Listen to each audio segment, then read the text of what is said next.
But Chuck, what Joe said and what you hit on a minute ago, it just brought up to my mind about, not only are you having to use a bucket size width to install these perf pipes, but when you talk about a 4-inch perforated pipe, you're probably talking about another 6 inches of aggregate and filter sock and everything else around there. Not to mention the fact that somebody's going to have to drive that backhoe across that lawn, and the tracks are probably going to destroy it. And I could see Hydro being installed with maybe a ditch witch or something small like that. Is that correct? That's exactly right. And from a golf course perspective, they spend so much time maintaining and perfecting that turf that the less damage they can do, the better off they are, right? You don't want to have to go back in and repair. The other advantage of Hydro is just the quickness of the install. So you have less downtime, right? Because you're not having to repair as much, and you're not having to, grow in as much turf because you're not disturbing as much.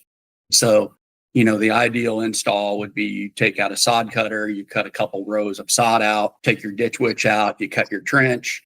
If the material's suitable, then you just backfill with that exact same material. So you're cutting out a lot of steps on the install process that makes the whole process quicker, because you're not having to import material, you're not having to export material, you're not having to, tear up a 20-foot width area just for equipment and all of that aspect.